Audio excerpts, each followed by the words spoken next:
care once a person is infected with HIV. We want people to know that in Seattle and King County alone, over 3,000, mostly young men, many from this neighborhood, died of AIDS before life-sustaining treatments began in 1996. People, their names, and their stories are central to all that we're trying to do.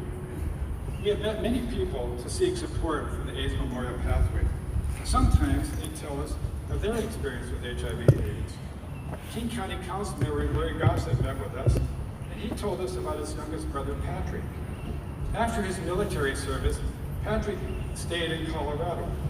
One day, two of his friends visited the Gossett family in Seattle, and they said, "Your brother is very young." The family wanted Patrick to come home so they could care for him. Patrick refused, probably because of the stigma of being gay and having HIV/AIDS.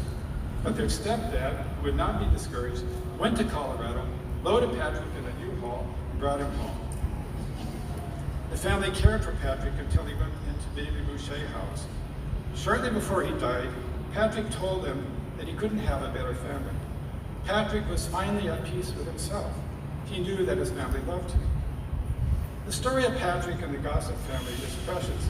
It's just one of many interviews that Rosette Royale has conducted. Stories and writings are on our website.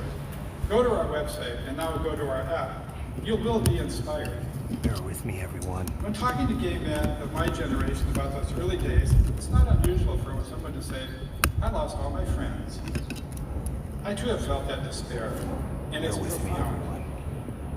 This is Pride Month, and you can be proud of how we came together in the 1980s to support those with HIV/AIDS, and we do so today.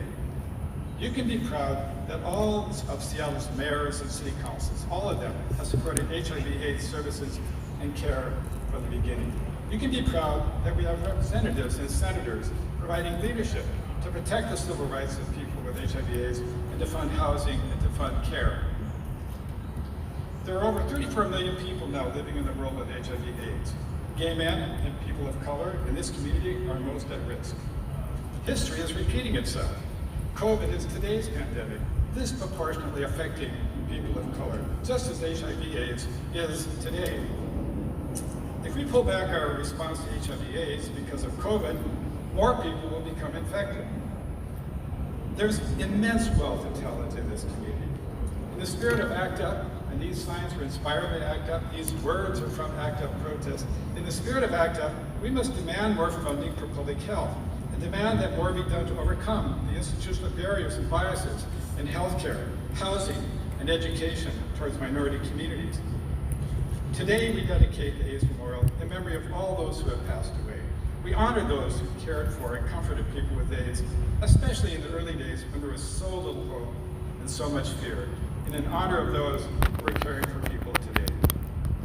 We really appreciate your support. We couldn't have done it without you. Thank you for joining us. For those of you just joining us, we're live. We're in Seattle. This is the AMP AIDS Memorial Pathway dedication in Seattle by Cal Anderson Park. Capitol Hill was a predominantly gay district in Seattle. Thank you for joining us. Hi, I'm Calandra Childers. I'm the acting director at the City of Seattle at the Office of Arts and Culture, and I am so pleased to be here. Thank you all so much for being here today.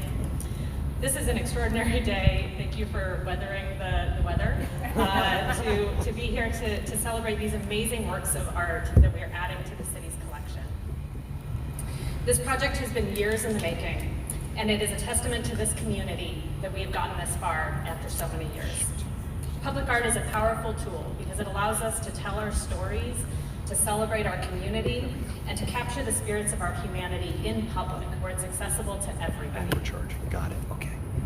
The artworks we're dedicating today by Horatio Law, Chris Paul Jordan, Stormy Weather, and the Civilization Studio take visitors on an emotional and resonant journey through the AIDS and HIV epidemic.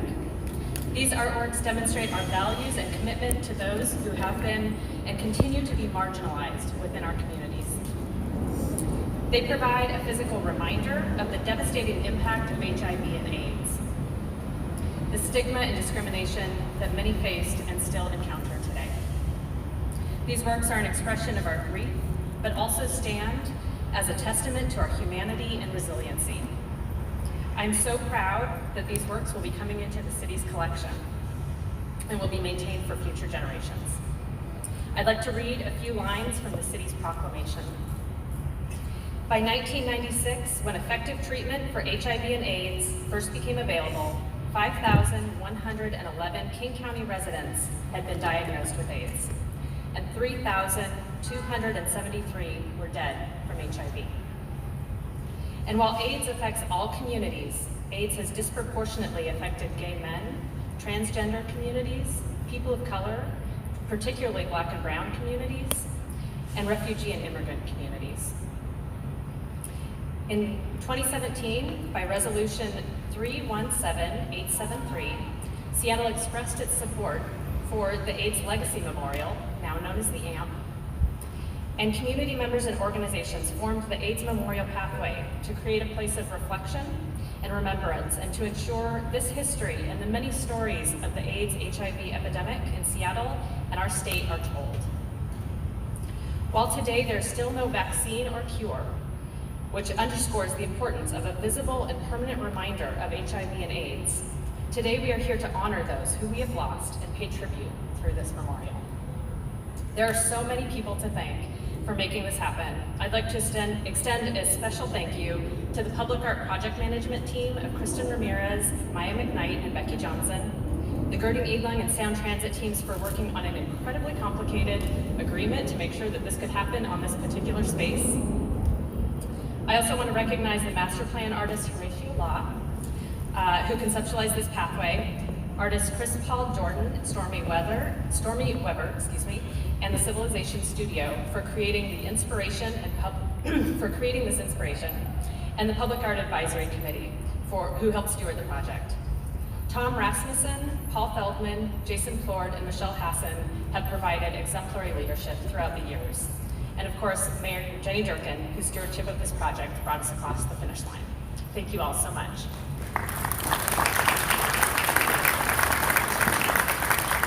For those of you just tuning in, we're live. This is the dedication of the AIDS Memorial Pathway, which is just outside of Cal Anderson Park in the Capitol Hill district of Seattle. Good afternoon, everyone.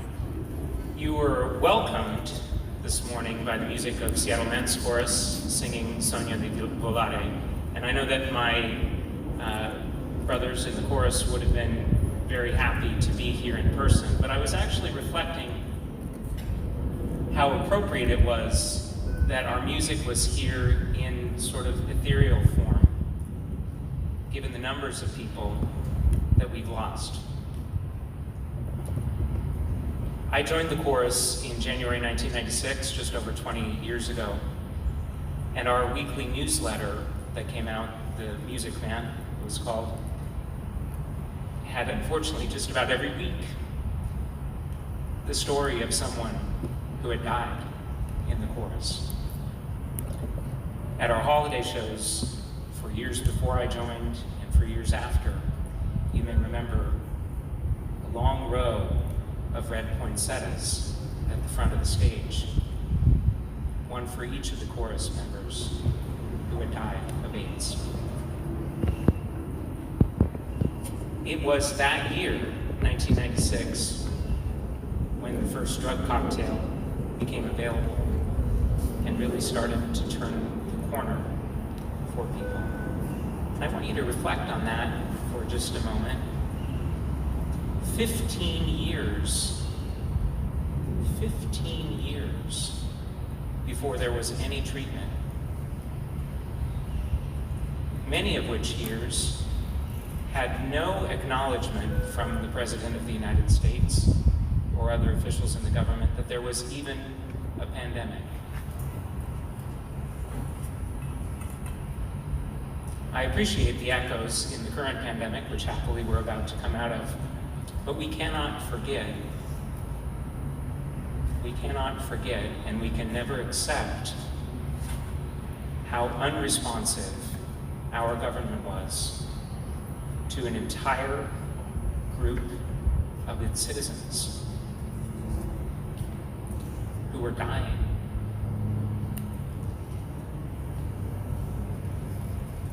This memorial is going to help us not forget. For the kids, for my kids, for all the future kids that stream out of the light rail station, that come by this place, it is going to be a conversation starter. It's going to be an opportunity for learning, growth. Because you know what?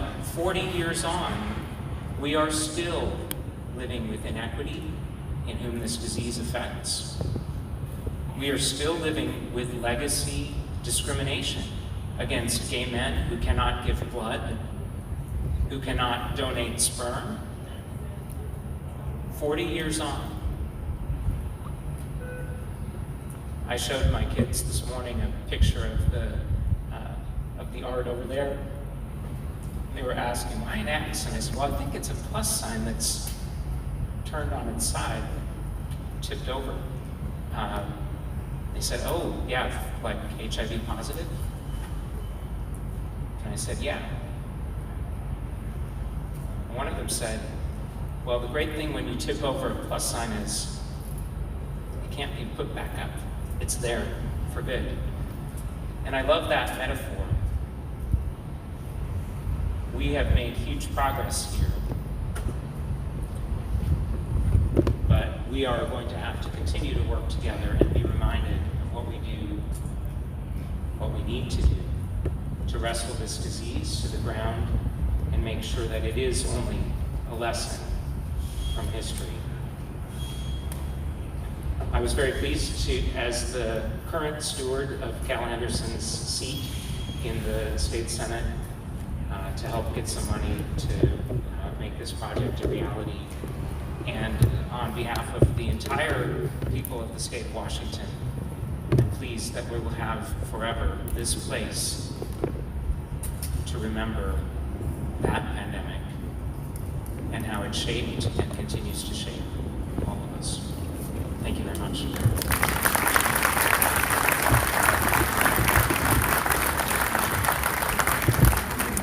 For those of you just tuning in, we are live. This is the dedication of the Happy AIDS Pride, Memorial everyone. Pathway in Seattle. Hello, my name is Russell Campbell. I am an AMP Steering Committee member and Deputy Director of the Office of HIV/AIDS Network Coordination based at Fred Hutchinson Cancer Research Center. I have the pleasure of introducing Christopher Paul Jordan, the creator of the centerpiece sculpture titled, "And I'm Gonna Miss Everybody." I had the delight of chatting with Christopher right before coming on stage and learning a little bit more about what went into his creation. Christopher's paintings and sculptures are time capsules from his work in community, and his artwork for the AMP serves this function while also incorporating complex themes and layers of meaning. He has been recognized by the Nettie Artist Award in Painting, the James W. Ray Venture Project Award, the John Ember Fellowship, and the Artist Trust Fellowship. It is an honor to welcome Christopher Paul Jordan.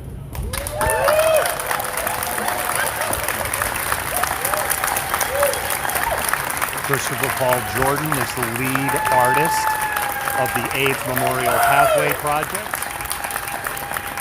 in Seattle in the Capitol Hill area.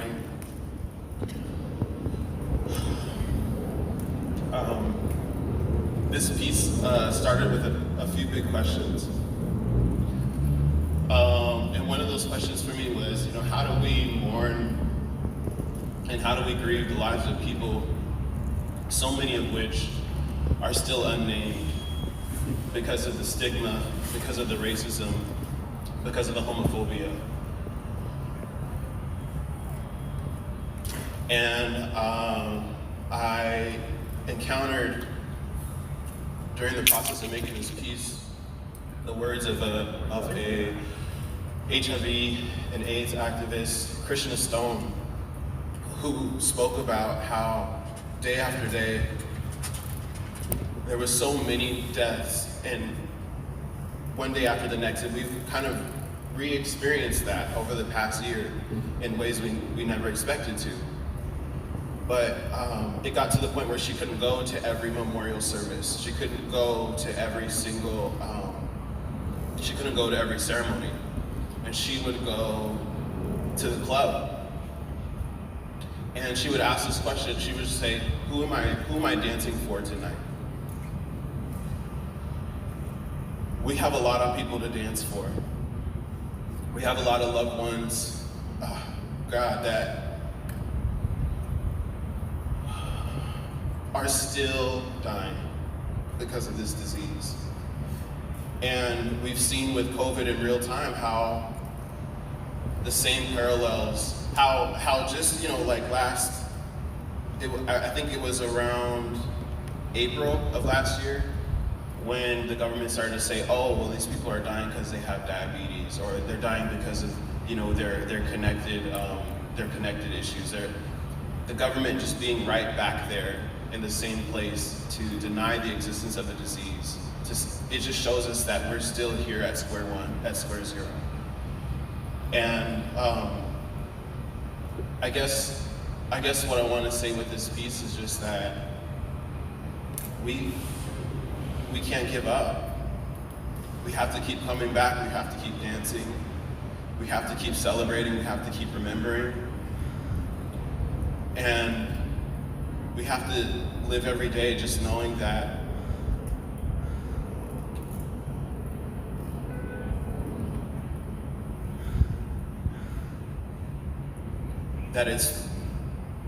it's through our lives and through our actions that we do honor and justice to those who have passed on. So I hear the call to action from them. This place is particularly important because not only is it, an important space in terms of LGBTQ history in Seattle, but it's also an epicenter of a housing crisis that is sweeping people away and taking them out of this community. There's a study called A Synergism of Plagues that transformed the history of epidemiology that talked about how the Bronx became an epicenter for AIDS in New York because of planned shrinkage and demolition of housing. They called contagious housing destruction. And so I wanted this piece to be a place, I asked this question what would it be like to have a space that made you know this is for you, a space worthy of coming back home to, a space where we can come and commune and connect with our loved ones who are on the other side, and a space where we can have impromptu raves and dance parties and come out in Vogue and come out and celebrate and reclaim space. So, Gertie, England, I hope y'all are ready. I hope y'all are ready for some dance parties. I hope your neighbors are ready for some loud music. Because when you think about that loved one that you know, that person that you remember, and what they would ask of you, and what they would call for you, they would expect you to keep living. They would expect you to refuse to be erased. They would expect you to dance and live and live out their legacy. And so we're here today to refuse that erasure. We're here today to refuse gentrification and displacement. We're here to refuse racism and homophobia and transphobia and ableism. We're here to demolish all of that. That's what this space is for, and that's what it's about. So we don't know exactly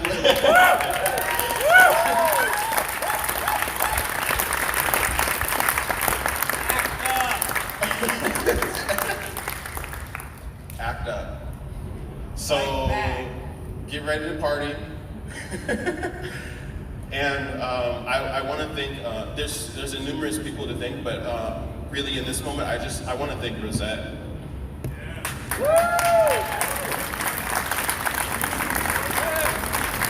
Rosette Royale, you started this process creatively for us in a way that by allowing people here with us in this moment to release the grief and to tell the stories that they hadn't been able to tell, and having you approach them with compassion to open up that space to feel and to love and to remember and embody those people. You have done our whole community a huge unquantifiable service and gift. So I just want to thank you for your commitment and the compassion and the love that you brought to make this possible, because you set me on my path. You were the first person I spoke to, and you guided me on my way of what this needs to be. So thank you, Rosette.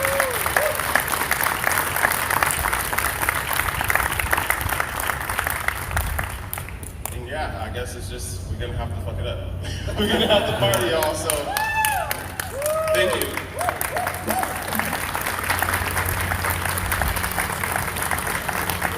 For those of you just tuning in, we are live. We're in Seattle. This is the dedication of the AIDS Memorial Pathway in honor of the victims Good morning, of the AIDS everybody. pandemic. Happy Pride, and it's a beautiful day here in Seattle.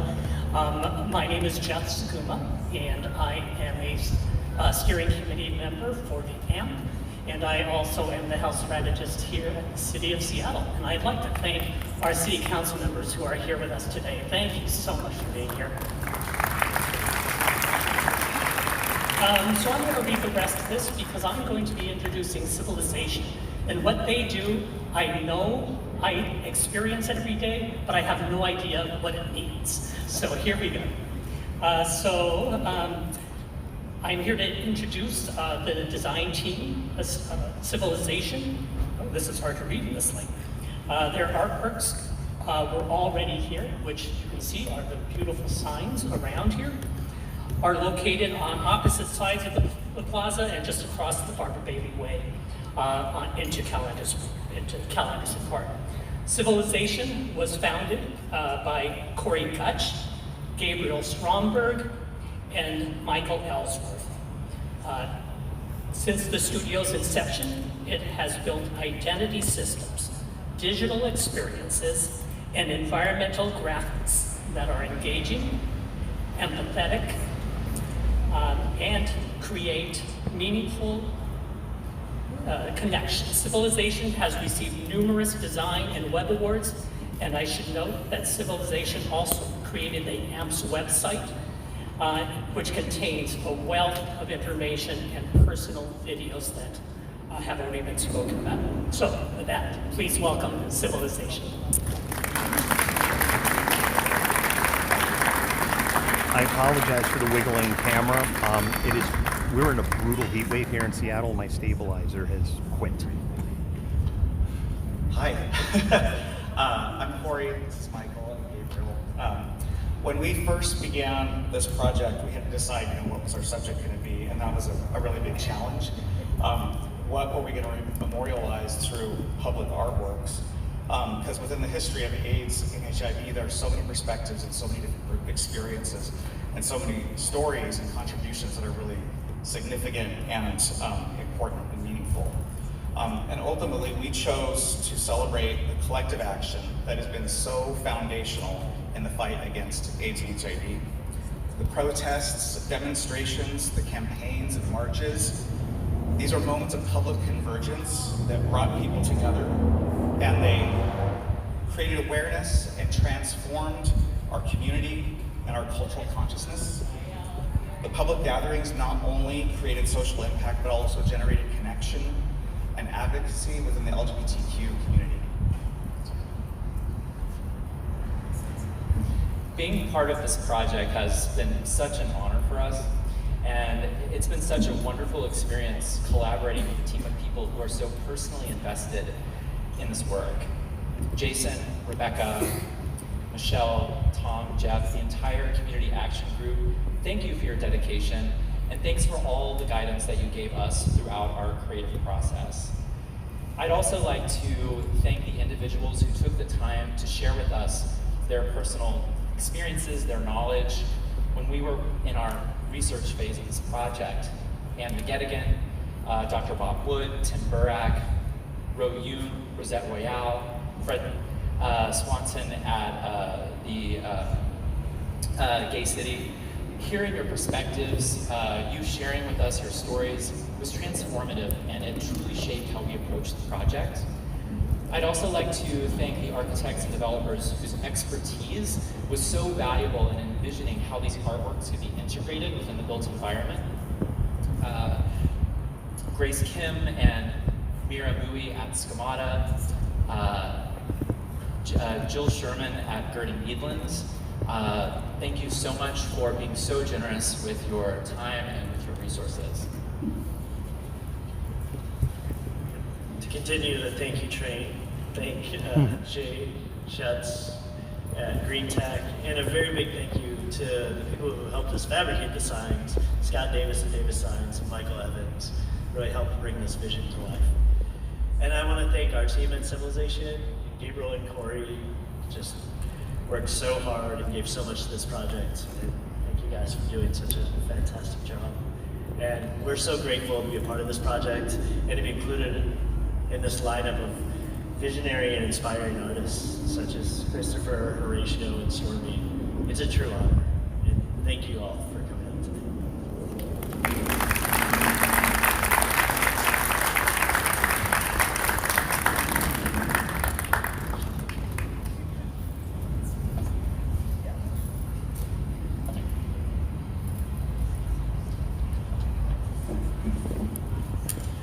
Hi, everybody. My name's Marlis Erickson, and I'm a member of the AMP Steering Committee, and I'm also the AMP Fundraising Chair. Woo. It's my great pleasure today to have the job of introducing you to Stormy Weber. Her piece, In This Way We Loved One Another, is located in that turquoise building over there in the community room, the Kathy Hillenbrand Community Room. And it was the first piece completed by the AMP and dedicated last December on World AIDS Day. So, Stormy, she's a poet and an interdisciplinary artist. Her work is cross-genre. She's incorporated text, performance, archival photographs, and interviews, all to try to engage with ideas of history, lineage, gender, race, and sexuality. Stormy's been recognized in a lot of places, including Hedgebrook, Ragdale, the Banff Arts Center, and she was honored with the James W. Ray Award.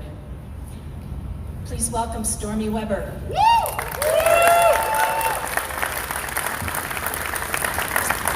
We are live. We are in Seattle. This is an Thank you so much AIDS for memorial being here today. dedication. And thank you, first of all, as always, to the ancestors who made the way for this to happen. I would like to call in the spirit of a friend of mine, if I can make the thing work. Hang on, oh, it's always like this.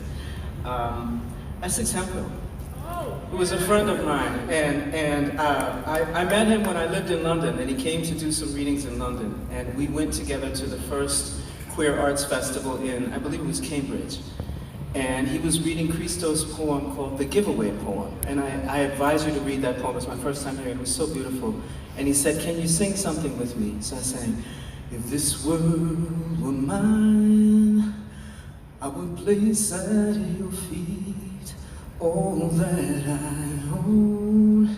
You've been so good to me. If this world were mine."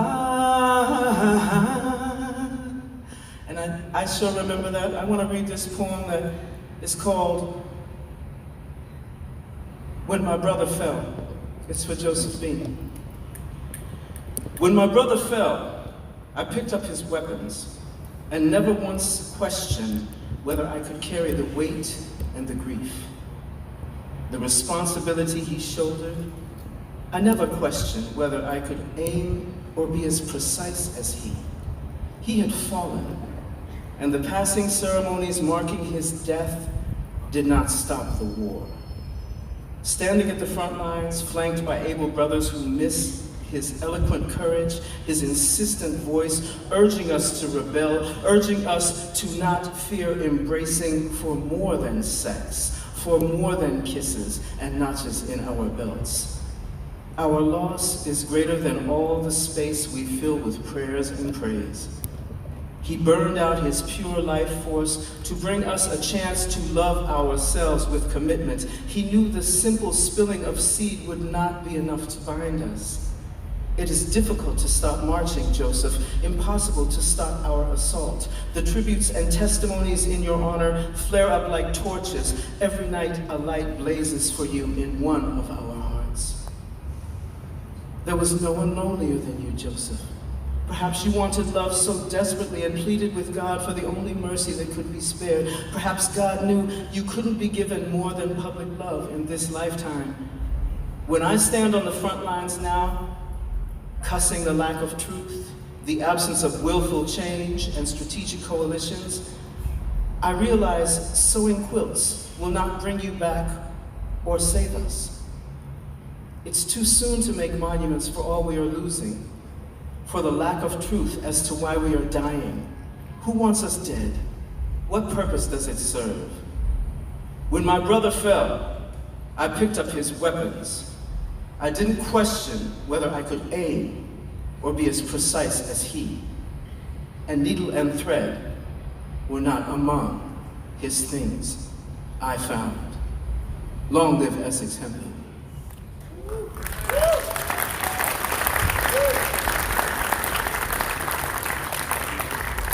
Thank you so much. And I would just like to say just briefly, I would like to give my profound thanks to the ancestors who have made this space. I stand here as a person who walks in Seattle's queer history. I was born in 1959 to an Alaskan Native lesbian mother who had come out in the mid-50s. I grew up in Pioneer Square quite often in the casino, the Busy Bee, the Doubleheader. I create work that restores missing narratives of Seattle's history. My dear friend Patrick Haggerty of Lavender Country, who was my mother's friend and I've known since a teenager, he called me a gutter snipe, so I guess I'm the gutter snipe historian of Seattle. So I'm happy to bring the beloveds who were the farthest from help. The farthest from help. And in this past year, we all experienced what it's like to have a government that doesn't care if you live or die. Some of us more than others. The death toll from COVID is higher in Black and brown communities. We're experiencing the same things. So as our world transforms, my prayer for this installation, that it continues to grow, that it continues to be a place for activation, for understanding our history, for continuing to resist and to really build a beloved community, where, as Patrick Haggerty said, if you can't see yourself in these photographs, look again. Yes, okay, so I'd like to not take a lot of time, and I wanted to read one more poem from another beautiful brother that we did lose. His name was Roy Gonsalves. And speaking of the way that the beautiful words that my brother Chris said, that they want us to live, I have his poetry book where he said, Stormy, keep living, singing, being. And Roy, I'm doing my best. This poem is called Remembrance. Let us think of all those that we love. Let us continue to struggle against a system that doesn't allow us all life. We're together or we're fallen. We must stand together at this time. This is Roy Gonsalves' poem, Remembrance. When my voice does not speak and the tears no longer fall, sew my spirit into a quilt. Add silks for the woman I used to be. Rhinestones for my arrogance, but whatever you do, sew one of my poems with red thread and remember me. I thank you.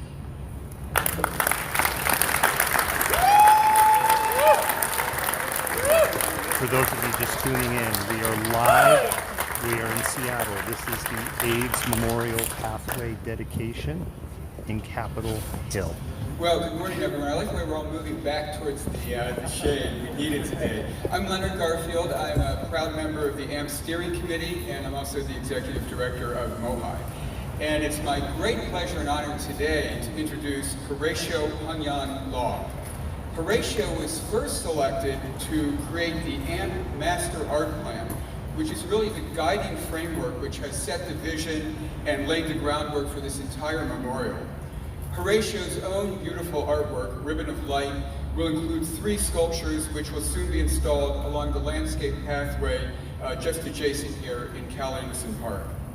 Horatio was born in Hong Kong, he was educated in New York, and his diverse background has continued to influence his artistic practice.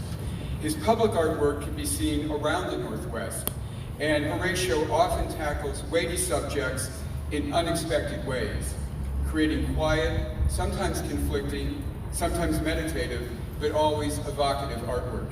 Please join me in welcoming Horatio Hanyan Law.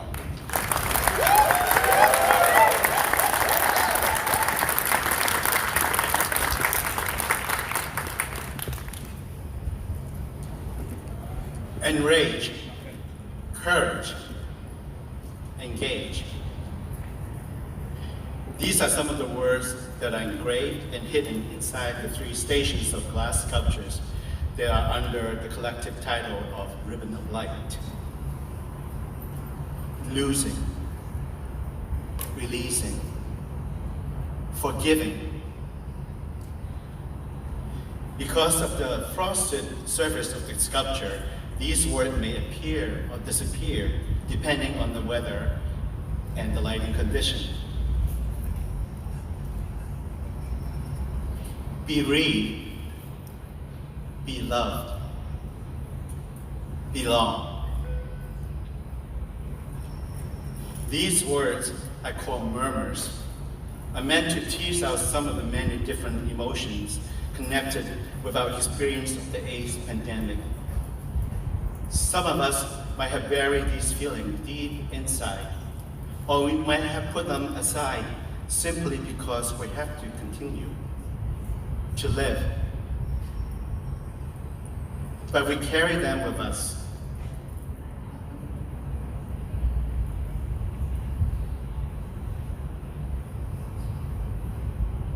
Always. Whether we know it or not, these murmurs of love, loss, rage, guilt, joy, and sadness, whether they're visible or hidden, they make us who we are. They make me who I am. My own experience of living through the AIDS pandemic in New York City in the 1980s compelled me to find a creative way to express and channel these emotions. And now, 40 years later, I am a public artist who works with the community to express who they are through creative artwork. Ribbon of Light will be installed in Cal Anderson Park over there later this summer. It represents the AIDS pandemic as a meteoric and shattering event, as if a piece of the sky has fallen to the ground and broken into large and small sculptural fragments. When you visit Cal Anderson Park later this summer, maybe you can discover your own murmurs while you walk among the sculptures. All public art projects are collaborations between the artists and the community they serve. This artwork is a direct result of working and talking with all of you in the community, too many to mention. But I want to especially thank everyone on the Community Action Committee for their valuable knowledge and advice. Tim Barak for his passion and knowledge on the history of the pandemic and response of the LGBTQ community in Seattle. Mark Adrian for his advocacy on behalf of the disability community in shaping this artwork. Keith Bacon for his expertise with word and helping me to craft out the text of the murmurs. Kelly Go for his guidance with Seattle Parks and Recreation. Rory Yompowski for her inspiration. Paul Feldman, Kristen Ramirez, Jason Claude, and Maya McKnight for their expert guidance and management of this project. Linda Laresh and Michael Venkoff for their generous hospitality of opening their home to me during the last few years of working on this project. Most of all, I'm especially grateful for the opportunity to be a part of the AIDS Memorial Pathway Project at this point of my artistic life. Thank you. For those of you just tuning in, we are live. We are in Seattle on Capitol Hill. This is the dedication of the AIDS Memorial Please Pathway. welcome the chair of the AMP Steering Committee, Michelle Hassan.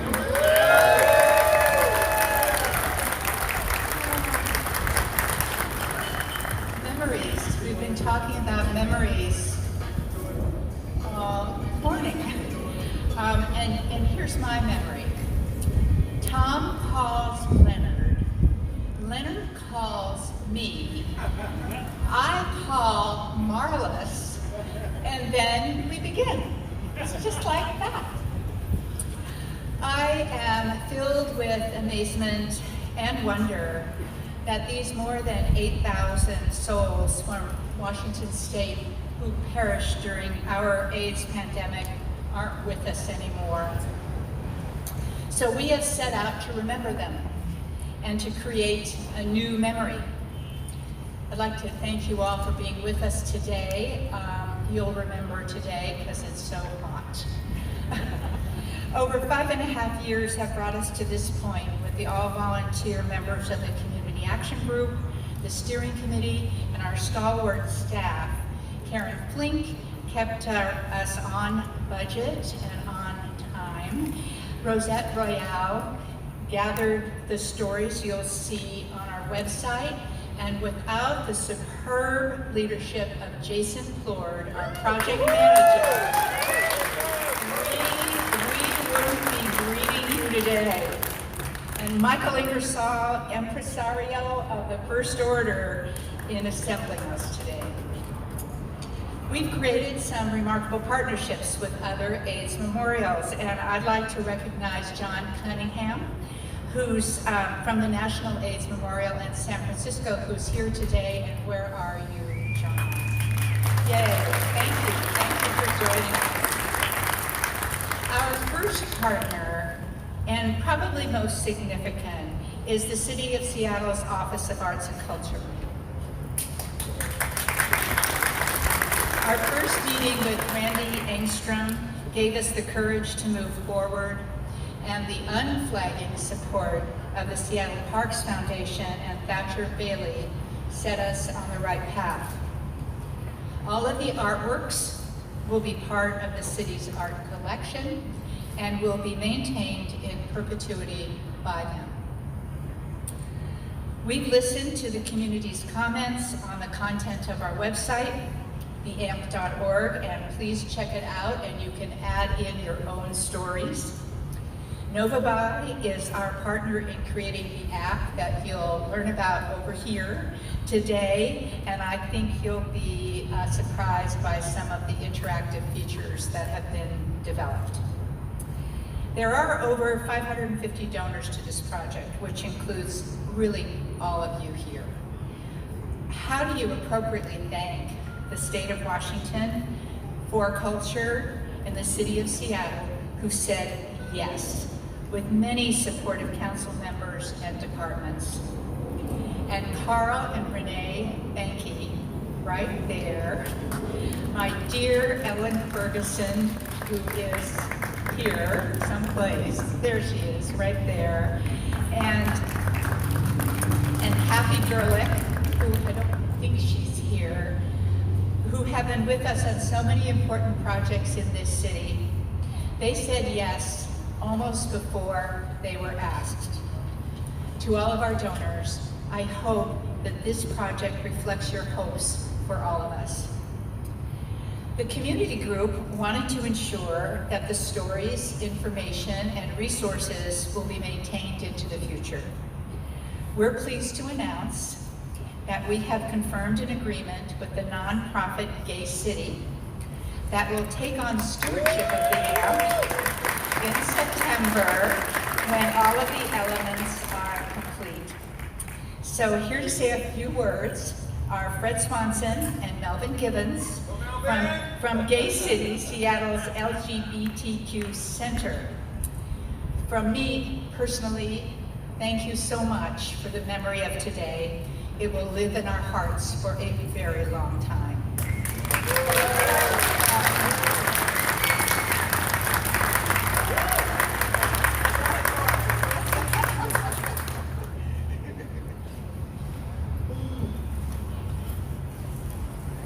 So we're filled with joy to be part of this glorious celebration. Pride is definitely rooted in the celebration of who we are, in remembrance of those who came before us, and carrying on that fight for liberation. And the work at the AMP is no different. Gay City is very honored to carry on the work launched by the committee. This passion project definitely dates back to the origins of our agency, Gay City of Seattle's LGBTQ Center. So back in 1995, when Gay City got started, our original tagline was building a community stronger than HIV. And right after we got started is when combination therapy hit a year later. And so Gay City has really been part of the journey of how do we live as a community, how do we live with HIV, and how do we live beyond those days, those original days of HIV in Seattle. So really thrilled to be a part of this and to carry on that legacy, and also to talk a little bit about what we do nowadays. So I know we started with the it's a lot of activity going on. We definitely started with the mission of creating a community that was stronger than HIV and AIDS, and today we've seen our agency grow, seeing that the needs of our community have grown, and we've added on additional needs for our community since then.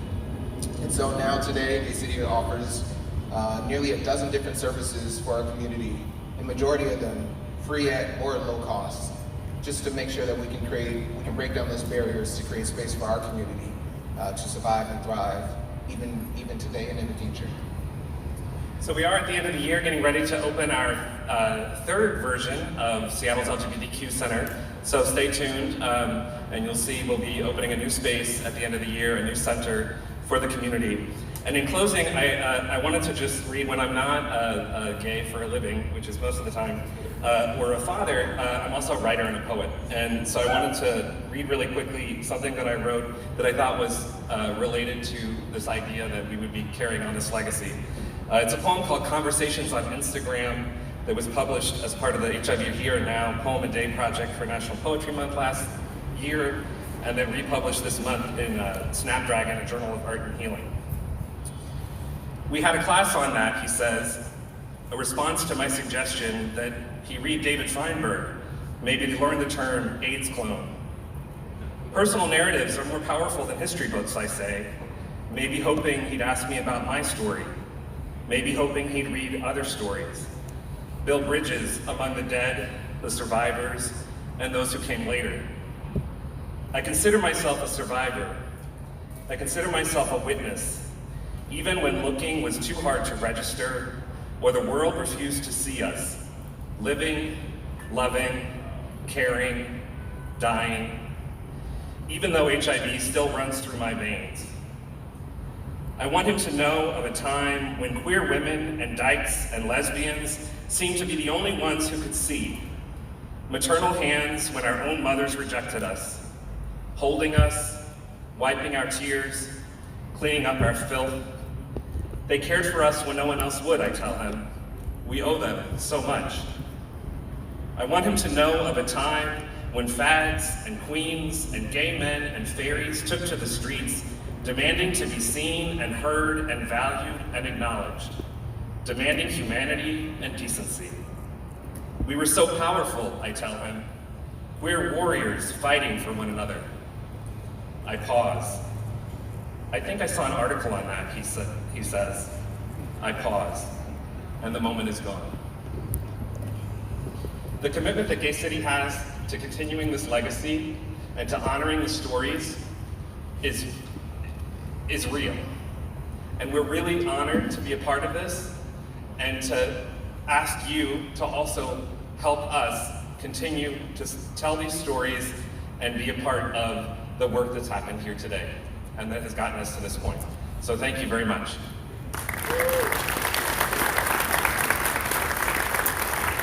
We are in Seattle. We are live. This is the dedication of the AIDS Memorial Pathway in Capitol Hill. Good morning. I'm Michael Ingersoll, a CAG committee member, general rabble-rouser.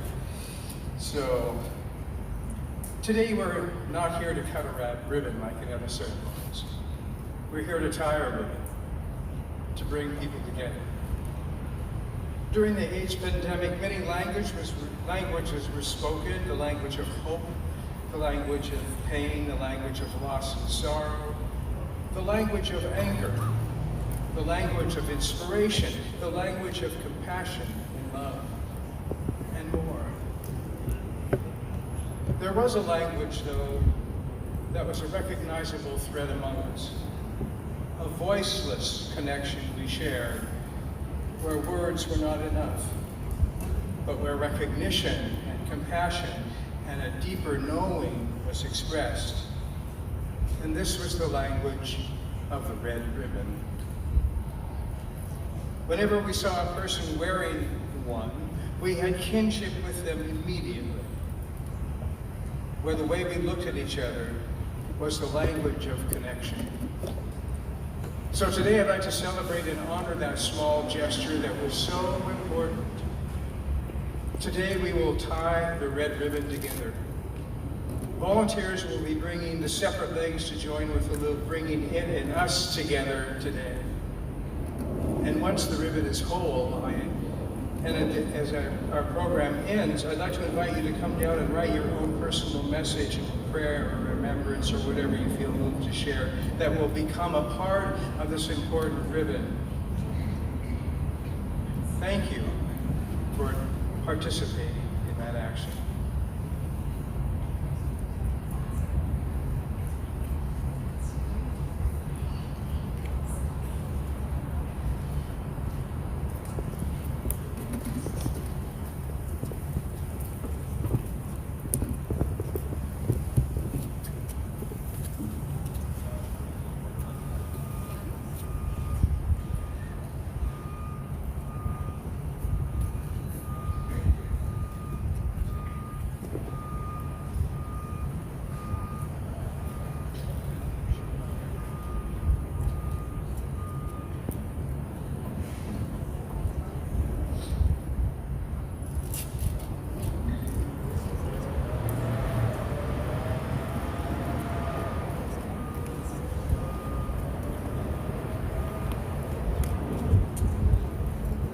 Okay, the ribbon is united.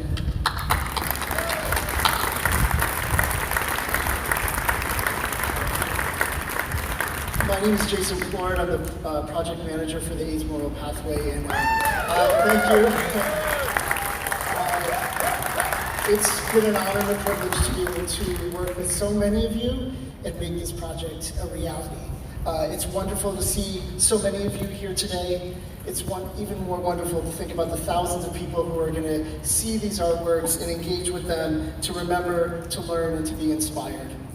So we're closing out the program now. I want to remind you of a few things. One is to sign this ribbon. The pieces of this ribbon are going to be used to make a panel for the National AIDS Memorial Quilt, which we've been talking with John about. So there will be an AMP panel as part of the National Memorial Quilt. So please come up throughout the day. Invite your friends that come by between noon and 3 to sign their name of loved one, a message they might have, whatever you want to say to be a part of this momentous occasion.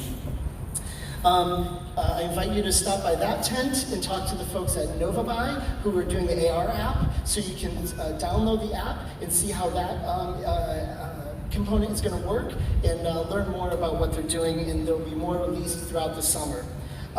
You can tour the community room, as mentioned. It's down the end of Nagel Place here, right at the corner of East John Street. You can go through the room, which is a rare opportunity because it's not a room that's generally open to the public. So you'll get to go through that room, talk to Stormy about the artwork that's in there, and we do ask that you wear a mask while you're in that room, and it's one direction. So you'll go inside the entrance off of 10th Avenue, and you'll come out in the door at the alley here.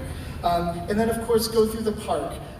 Right in the northeast corner of the park is Horatio's, where Horatio's artwork will be installed later this summer, but you can walk the pathway, you can talk to Horatio there. You can also go to see the temporary artwork, which is around the pump house, the gatehouse, right next, just beyond the fountain here. Claire Johnson, and there's cards, informational cards at each of the tables that'll explain more about that artwork.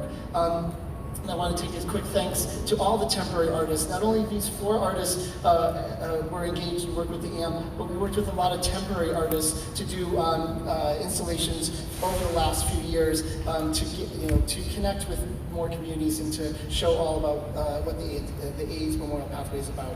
Okay, that's it. Thank you so much for coming on this hot day, and thank you for supporting the AMP, the AIDS Memorial Pathway.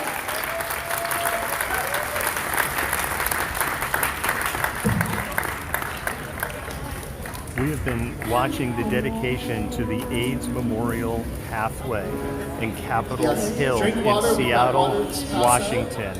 This is part of the light rail project that's been going on in Seattle, and is part of the Capitol Hill rail station. We are going to be doing some walkarounds, but I will say this: we're in the middle of a historic heat wave, and something that has happened is my stabilizer has failed from the heat, because I've just been baking in the sun to bring this to you. I'm not complaining. So it's going to be a little wobbly when I'm walking, and there's nothing I can do about it. So this is part of that art installation on what is the AIDS Memorial Pathway. What I will be doing is coming back at some point, because I do want to sign my cousin's name to the ribbon. My cousin Ronnie died in the very early period of the AIDS epidemic, when it wasn't understood very well.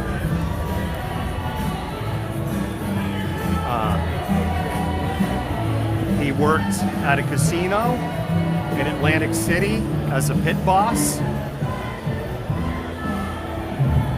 and he started to get ill, and of course they didn't know why, and they didn't know what was going on, and then it was determined that he had full-blown AIDS. And he lingered for about 2 years. He was one hell of a fighter.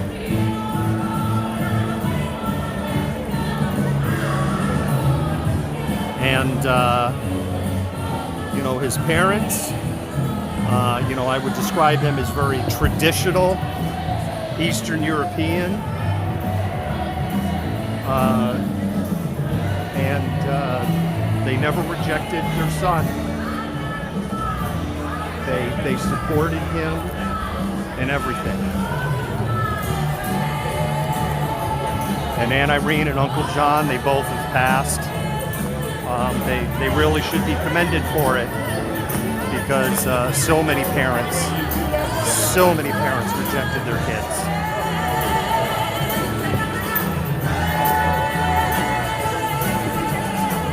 So what I'm doing is just going around, so we can give you some close-ups of the some of the artwork.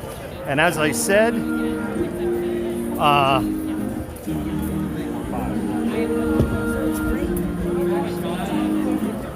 zoom out. Can I zoom? Oh, I guess I can't zoom out for you. I can't zoom out for either of you. So this is part of the arts installation. Turn anger into action. Human rights for all humans. You are not alone. Access equals equality. I know in this Let Us Live, I know in this light, it's probably challenging to read some of these signs. And these aren't the only signs, there's more back over here. A little bit of a north wind is kicking in, not enough to move the needle. I have it because I'm streaming right now, but our research team's been feeding me information, and my understanding is that SeaTac Airport has already reached 90 degrees before noon today. our forecast, we started as a weather blog back in 2016. I don't know if a lot of our audience knows that. So we're like hardcore in our lane today of LGBTQIA, homeless outreach, and the weather. We are definitely in our happy place as a news organization today. I trust my research team. What I understand, SeaTac is 90 degrees. We've got a good 5 to 6 hours of heating to go. So it wouldn't surprise me if we see 100 degrees plus today, officially in Seattle. The official low, we had put that it was unofficially at 70 earlier this morning. The official number is in, it was 69. It did drop just for a couple of minutes. And if you'll excuse me, but I'm paying the bills.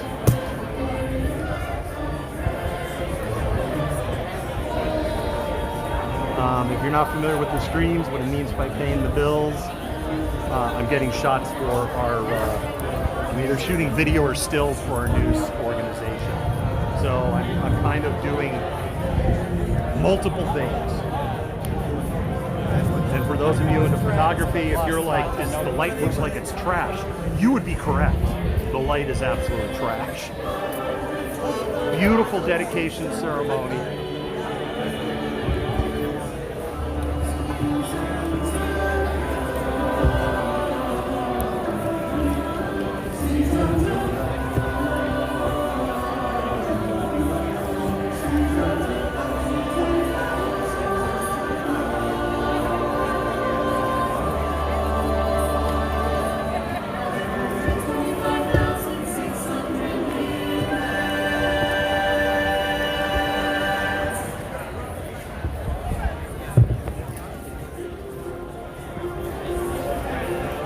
And again, just please have patience as I'm paying the bills right now.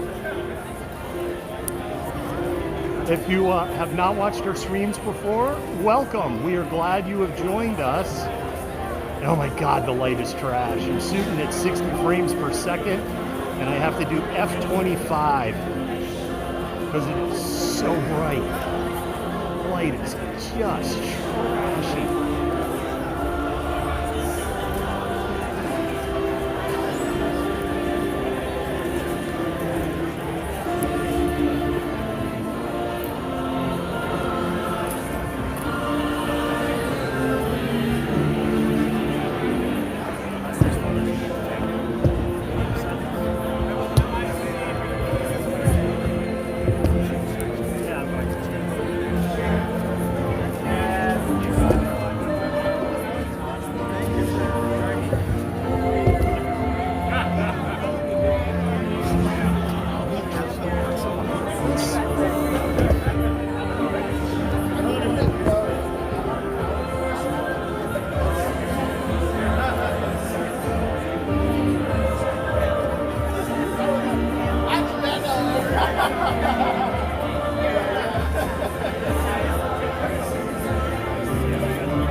Y'all excuse me on the stream. As I said, I was going to write something for my cousin here, so you can look at the...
right, thank you for your patience on the stream.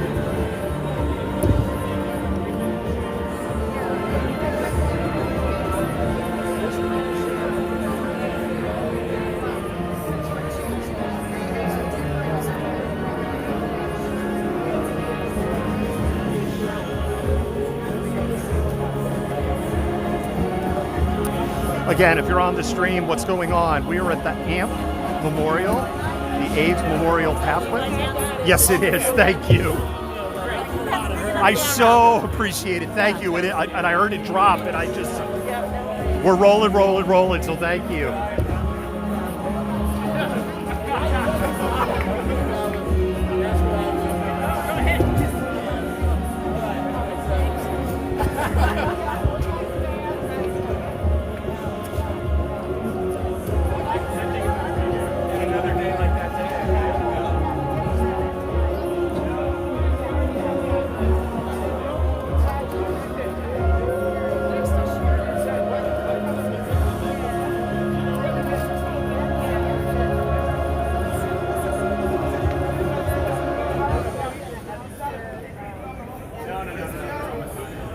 And again, I really appreciate your patience on the stream. What we're looking at is an AIDS ribbon that people have signed their memories on.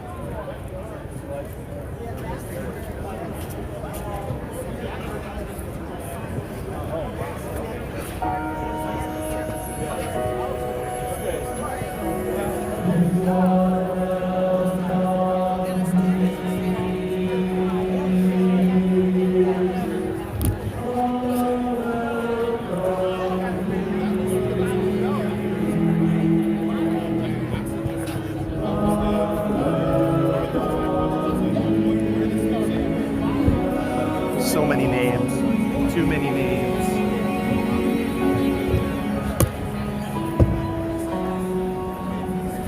All right, malcontents. So what this is, to explain again what's going on and what this project is. This is the AIDS Memorial Pathway. This has been part of the Capitol Hill Light Rail Station. And so this area is set up as an AIDS memorial for everyone who has died in the AIDS pandemic. Capitol Hill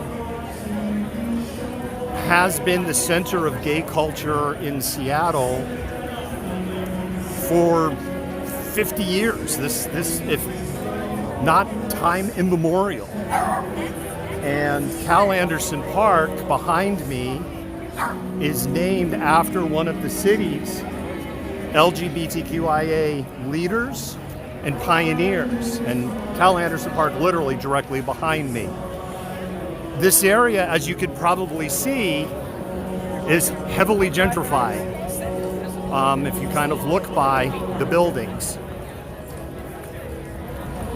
And so part of this project, when the light rail station, which is also directly behind me, was built, was this memorial would be put here, this space. And this has been a project going on for a long time. An old joke that we were doing on Malcontent News, and I have to admit, I'm kind of being proven wrong. We used to joke about SD3. If you've ever watched Malcontentment Happy Hour, and you had that tunnel intro with the countdown, the joke was, hey, that's our light rail system. It will be completed in 2092 at a cost of $96 billion. And so far, I'm being proven out wrong. And I love the fact that I'm being proven out wrong. And I'm not anti-public transit, and I don't want to go off on the whole tangent. I'm really pro-public transit. But this project was done as part of this light rail project. And today, this brutally, historically hot day, the dedication is happening. And I think that there was solid acknowledgement that, you know, we had one pandemic that started 40 years ago, give or take, and it's essentially been replaced with another one, with the COVID pandemic. And the COVID pandemic is also disproportionately impacting the minority populations, just as every other pandemic has had. And there's a lot of reasons for that. But today is more about a day for celebration and remembering. And, you know, a part of the reason that our organization aligns to the LGBTQIA+ community and their needs is the AIDS epidemic touched our family when I was very, very young.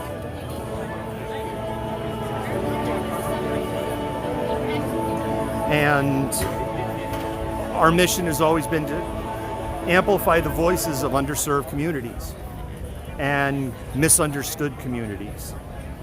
And Stonewall was in 1969, and here we are.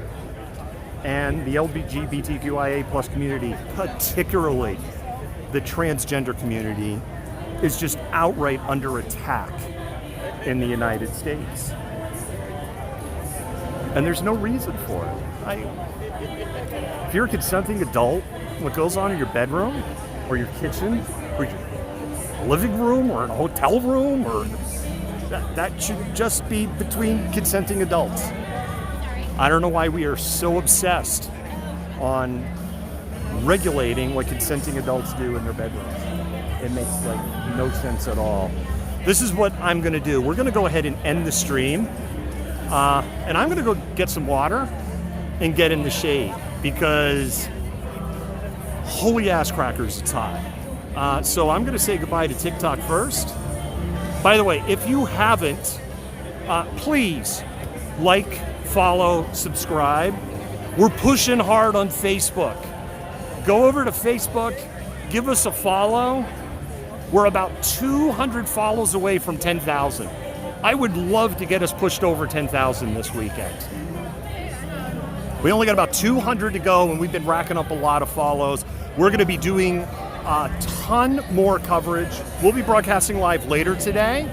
We're going to be broadcasting live tomorrow. We're going to be storm chasing. I say storm chasing with air quotes. We're going to be storm chasing tomorrow. We're going to be storm chasing Monday. And we'll be doing some stuff like cooking eggs on asphalt and stuff like that because, yeah, it's going to be that insanely hot. All right, now I'm going to say goodbye to TikTok. Bye, TikTok. Hi, hi.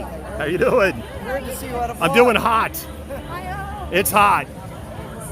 All right, malcontents on spam those hearts. Let those mods and admins know you love them. I didn't get a chance to do a shout out for our mods and admins team because they started the dedication. I was updating our news stories. Malcontentnews.com. We have a running live blog on the weather, on traffic closures, wildfires, power outages, temperature information, benchmarking the weather forecast, cooling centers. We are keeping an updated running list of cooling centers. That's another ask I have for you, malcontents. Go to malcontentnews.com. If you can, on your socials, amplify that list of cooling centers, you could literally save a life this weekend. So you literally, by just sharing a link, you could save someone's life. Think about it. Malcontentnews.com, there is a separate dedicated story just for cooling centers. We also have on our live blog a link, and that link goes directly to the list of all cooling centers. And with that, I'm going to say, malcontent out, I need to go get some water.